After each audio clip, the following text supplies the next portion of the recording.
Hello everyone, welcome back to Ninja Prep. This is Kapil Goyal. तो finally कल आप लोगों का एग्ज़ाम है फिजिक्स का, CUET PG फिजिक्स का कल एग्ज़ाम है। दोपहर की शिफ्ट जो है 3:30 बजे वाली, 3:30 बजे से 5:30 जो टाइमिंग है आप लोगों का, उसमें आप लोगों का एग्ज़ाम है। कई लोगों के एडमिट कार्ड्स नहीं आए हैं, तो जिन लोगों के एडमिट कार्ड्स नहीं आए हैं उन्हें ऐसा कोई घबराने की ज़रूरत नहीं है। उन्हें ये सोचने की ज़रूरत नहीं है कि आप लोगों का एग्ज़ाम नहीं होगा या आपका जो फॉर्म है, एप्लीकेशन फॉर्म, वो कैंसिल हो गया। वैसा कुछ नहीं है। पहले जो फेज़ है CUET PG के, उसमें भी कई लोगों के एडमिट कार्ड नहीं आए थे, दूसरे में भी नहीं आए और तीसरे में भी नहीं आए। तो जिनके एडमिट कार्ड्स नहीं आए हैं उनके एग्ज़ाम रीशेड्यूल होंगे, है ना। तो वेट करो, जिनका एडमिट कार्ड नहीं आया आप लोगों का भी एग्ज़ाम होगा। अच्छा ही आप लोगों के लिए, आपको एटलीस्ट आइडिया हो जाएगा कि जो एग्ज़ाम पेपर है वो किस तरह का आ रहा है। खैर, इस वीडियो में हम बात करेंगे कि कल जब आपका एग्ज़ाम होगा तो आपको किस तरह से एग्ज़ाम जो है वो अटेम्प्ट करना चाहिए। बहुत सारे बच्चे, जब मैं आज सुबह क्लास ले रहा था तो उनकी ये क्वेरी चल रही थी कि सर ऐसा लग रहा है कि सब भूल गए, या बहुत ज़्यादा डर लग रहा है कि क्या होगा। वैसे तो सब पढ़ लिया है, पर जब एक बार सोचते हैं तो ऐसा लग रहा है सब भूल गए, पर जब खोल के देखते हैं तो ऐसा लगता है सब याद है। तो देखो, ये सब कॉमन चीज़ें हैं, ये हर एक उस स्टूडेंट के साथ होगी जिसने पढ़ाई की हुई है। तुम लोगों ने पढ़ाई की हुई है तो तुम्हारे साथ होगा, है ना। ये कोई नई चीज़ नहीं है। ये चाहे हम पढ़ते थे, हम हमारे टाइम पे एग्ज़ाम देते थे, तब हमारे साथ भी होता था। तो ये सबके साथ होगा, जिसने पढ़ाई लिखाई की हुई है, जिसने मेहनत की हुई है, उस सबके साथ ये होगा। तो इसको ऐसा कोई सोचने की ज़रूरत नहीं है। अभी आपका जब एग्ज़ाम है कल, तो आपको अपने माइंड को रिलैक्स रखना है, ज़्यादा टेंशन नहीं पालनी है। जितना भी परसेंट आपका सिलेबस हुआ है, चाहे वो 40% हुआ है, चाहे वो 60% हुआ है, चाहे वो 70% हुआ है, उस केस में सफिशेंट है। जितना आपने कर लिया है उसको ही रिवाइज करते रहो, है ना। और जिन्होंने बिल्कुल भी नहीं किया था तो उनके लिए तो मैंने वो जो लास्ट वो भेजे हुए हैं, जो मोस्ट इंपॉर्टेंट क्वेश्चंस हैं, उनको आप रिवाइज कर लीजिए। वो लोग उनसे जो लोग पढ़ चुके हैं, जिन्होंने और अच्छे से सिलेबस कवर किया है, वो भी उन जो वीडियोस को जरूर देख लें जिसके अंदर मैंने मोस्ट इंपॉर्टेंट क्वेश्चंस भेजे हुए हैं। क्योंकि वो क्वेश्चंस करीबन करीबन 200 सवा 200 के आसपास क्वेश्चन हो जाते हैं, और मुझे ऐसा लगता है कि उनमें से आपको 15-20 क्वेश्चन एग्जाम के अंदर मिल जाने चाहिए। फिलहाल हम ये बात कर लेते हैं, कल एग्जाम के अंदर जब आप जाएंगे तो आपको किस तरह से एग्जाम पेपर अटेम्प्ट करना है। मैंने जब मेरी क्लासेस के जो वीडियो है उनमें भी आपको ये बहुत बार बताया है कि आपको एग्जाम जो है वो किस तरह से अटेम्प्ट मारना है ना। देखो, एग्जाम अटेम्प्ट मारना एक टेक्निक होता है। हमें आता बहुत कुछ है, पर हम एग्जाम, जब ये इस तरह के एग्जाम होते हैं जिसमें टाइम कम होता है, क्वेश्चंस बहुत ज़्यादा होते हैं, तो उसमें वहाँ पे हमको पेशेंस के साथ और एग्जाम को बहुत अच्छे से हैंडल करना होता है। कहने का मेरा मतलब ये है कि आपके पास 100 क्वेश्चन होंगे और उन 100 क्वेश्चन को आपको 120 मिनट में कवर करना है ना। तो आपके पास मुश्किल से एक क्वेश्चन के लिए 1 मिनट भी नहीं है। इसका सीधा सा मतलब ये है कि इस एग्जाम पेपर के अंदर जो क्वेश्चन का लेवल है, लेवल ऑफ क्वेश्चन है, वो सिंपल होगा, है ना। इजी टू मॉडरेट होगा। हार्ड आप नहीं कह सकते, क्योंकि हार्ड होगा तो हार्ड वाले जो पेपर होते हैं वो होते हैं IIT जैम के गेट के, जहां पर आपको पूरा टाइम दिया जाता है, जहां पर आपको पूरा जो टाइम होता है कैलकुलेशन करने का, सॉल्व करने का। यहाँ पर आपको कैलकुलेटर वाला वगैरह तो अलाउ होंगे नहीं। तो ये तो पक्की बात है कि आपके जो क्वेश्चंस होंगे वो फॉर्मूला बेस्ड होंगे, 1 या 2 लाइन में वो क्वेश्चन खत्म हो रहा होगा, या ज़्यादा से ज़्यादा वो कंसेप्चुअल क्वेश्चन होगा। अब मैंने आपको आज सुबह के वीडियो में भी बताया था, फिर मैं बोल रहा हूँ कि जब आपका स्टार्ट हो जाए तो उसमें पार्ट A आएगा और पार्ट B आएगा। पार्ट B आएगा तो ऐसा कोई कंपल्शन नहीं है कि आपको पार्ट A पहले करना है, पार्ट B बाद में करना है। आप दोनों में से कोई भी पार्ट पहले कर सकते हैं। मैं ये कहूँगा कि ये प्रेफर करूँगा, मैं ये प्रेफरेबल है मेरे हिसाब से, कि आप जो पार्ट A है उसको पहले अटेम्प्ट करें, है ना। इनिशियली जो अटेम्प्ट मारे उस पार्ट A B को मारे, क्योंकि यहाँ ज़्यादा क्वेश्चन होंगे, 75 क्वेश्चन होंगे जो कि आपने देखे हुए होंगे। पार्ट A के अंदर चक्कर क्या है कि आप में से बहुत सारे लोगों ने जो GK वाला पार्ट है, करंट अफेयर्स वाला पार्ट है, वो नहीं पढ़ा हुआ है। तो उस चक्कर में क्वेश्चन में तुक्के मारना शुरू करोगे, शुरू में ही वो सही नहीं है, इसलिए मैं उसको प्रेफर नहीं करता। अगर आपने बहुत अच्छे से पढ़ा हुआ है तो आप उसको भी स्टार्ट कर सकते हो। अब आपको अटेम्प्ट कैसे मारना है वो सुनो। होता क्या है, हमारी आदत होती है कि पहला क्वेश्चन आया उसको सॉल्व करने बैठ गए, दूसरा क्वेश्चन आया उसको सॉल्व करने बैठ गए। तो वो नहीं करना है। वो इसलिए नहीं करना है कि जो पेपर सेट करता है, जो भी वो इस तरह से पेपर बनाता है, उसमें जो सिंपल क्वेश्चंस होते हैं उनको छुपा कर रखा जाता है ना। सिंपल क्वेश्चंस जो कि आप देखते ही आंसर मारो। तो सबसे पहले तो आपको करना क्या है, शुरू के 10 मिनट, स्टार्टिंग का जो 10 मिनट होंगे, स्टार्टिंग 10 मिनट्स में आपको पूरे पेपर को एक बार देखना है। और जब आप पूरे पेपर से गो थ्रू करेंगे तो आपको ऐसे क्वेश्चंस मिलेंगे, दिखेंगे, कंफर्म है दिखेंगे। 75 में से करीबन करीबन आपको 15 से 20 क्वेश्चन ऐसे दिखेंगे जिनके आंसर आप देखते ही मारेंगे। उससे ज़्यादा भी हो सकते हैं पॉसिबिलिटी, मैं तो 15-20 मान के चल रहा हूँ कि आपको मिलेंगे। ऐसे क्वेश्चंस ऐसे दिखेंगे जो आप देखते ही आंसर करेंगे। तो आप 10 मिनट में कम से कम 15 क्वेश्चन मान लें तो 15 क्वेश्चन कर चुके होंगे आप। नेक्स्ट 10 मिनट्स के अंदर आप 15 क्वेश्चंस कर चुके होंगे, ठीक है। अब आपको जो पार्ट बी है उसको डेडिकेट कितना करना है पार्ट बी को। अगर आप शुरुआत कर रहे हैं पार्ट बी से तो आप पार्ट बी को डेडिकेट कर दो 1 घंटा 20 मिनट। 2 घंटे का पेपर है, 1 घंटा 20 मिनट इसको कर दो। तो 10 मिनट में आप कितने क्वेश्चन कर चुके हैं? 15। अब आपके पास कितना टाइम बचा है? अब आपके पास टाइम बचा है 10 मिनट कम हो गए, 1 घंटा 10 मिनट, है ना। जब आप ये काम कर रहे हैं जिसमें जो क्वेश्चन आप देख रहे हैं उसमें से आपको ये पता लग रहा है ये मेरे को आता है, उसका आंसर आपने हैंड टू हैंड वहीं मार दिया। दूसरा, आपको ये भी पता लग रहा होगा कि इस क्वेश्चन में मेरे को टाइम लगेगा। टाइम लगेगा मतलब इसमें थोड़ी सी कैलकुलेशन है तो मैं इसको बाद में करूंगा। तो ऐसे आपको आइडेंटिफाई हो जाएंगे।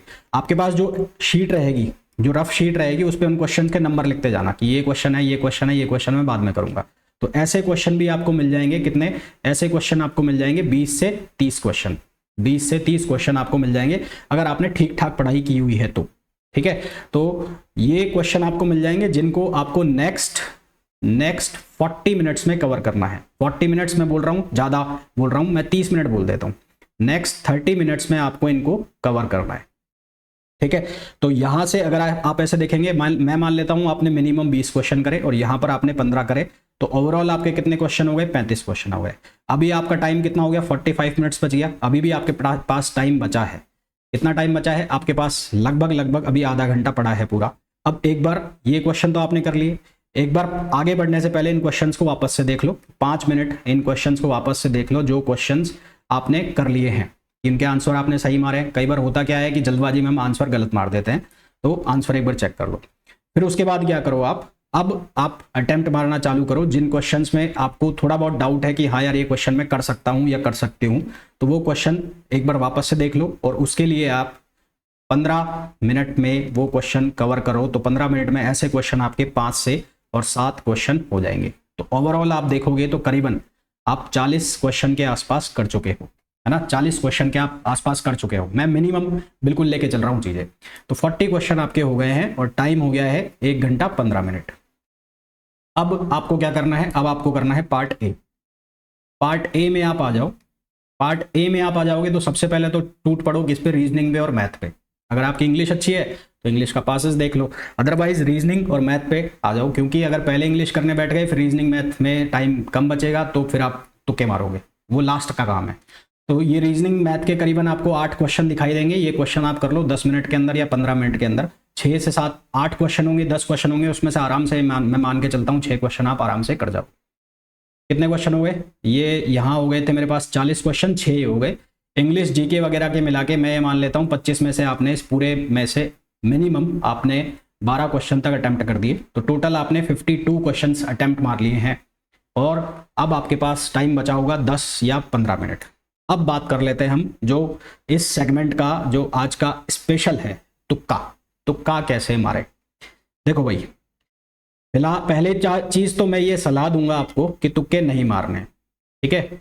तुक्के नहीं मारने। फिर भी अगर मन ललचा जाए, मन में लालच आ जाए कि यार मार लेते हैं, तुक्के मार लेते हैं, क्या पता किस्मत चल जाए, क्या पता मेरे किस्मत अच्छी हो जाए तो मेरे क्वेश्चन सही हो जाए, है ना। तो ऐसा लालच आ जाए, मन रुके ना, हाथ जबरदस्ती जाए इसकी तरफ, कीबोर्ड की तरफ, तो उस केस में क्या करो? जैसे आपने तय कर लिया, ऐसा नहीं है कि सारे क्वेश्चन पे तुक्के मार दो कि मेरे 25 क्वेश्चन बच गए, 50 क्वेश्चन बच गए, 50 के 50 तुक्के, वो मत करना भाई। आपने सोचा कि चलो 10 तुक्के मारूंगा या मारूंगी, 15 तुक्के मारूंगा, 20, ऐसा नहीं कि सारे करने, सारे तुक्के नहीं मारने, 10 12 ऐसे तुक्के मारने का सोच लिया आपने।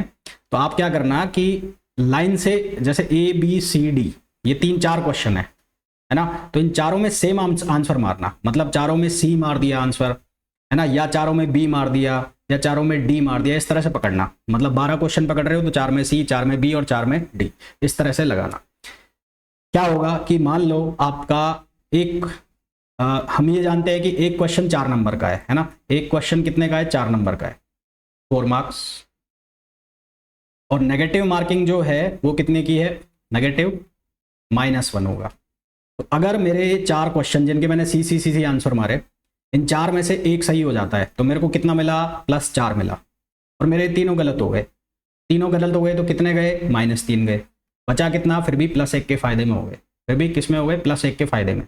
ये मिनिमम कंडीशन है। अब ऐसा हो कि आपके चारों ही गलत है, चारों गलत है तो -4 हो गए, आपका एक क्वेश्चन गया।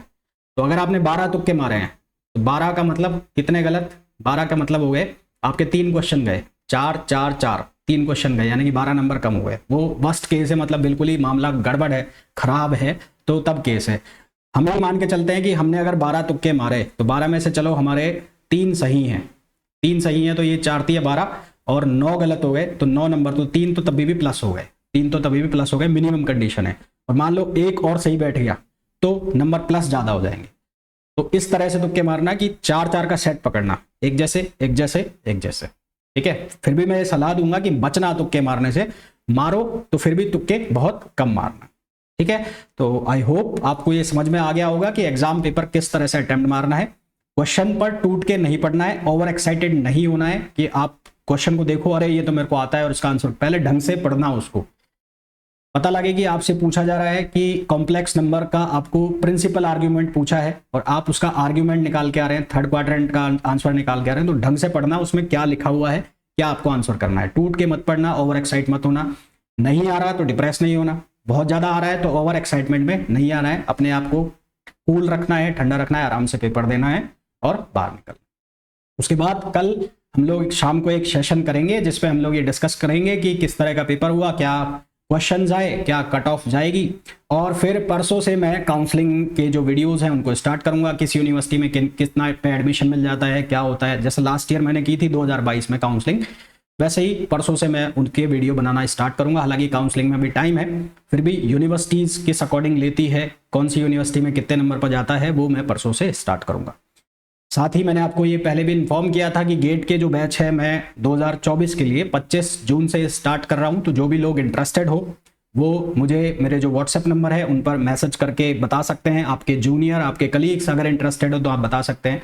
CUET PG 2024 के लिए जो मैं बैच स्टार्ट कर रहा हूँ वो कर रहा हूँ मैं 30 जून से। और आप जानकर ये खुशी होगी कि ये जो बैचेज होंगे, चाहे वो गेट के होंगे और चाहे वो CUET PG के, हिंदी में अलग करूंगा और इंग्लिश में अलग करूंगा। हिंदी के सेपरेट बैच और इंग्लिश के सेपरेट बैच, ठीक है।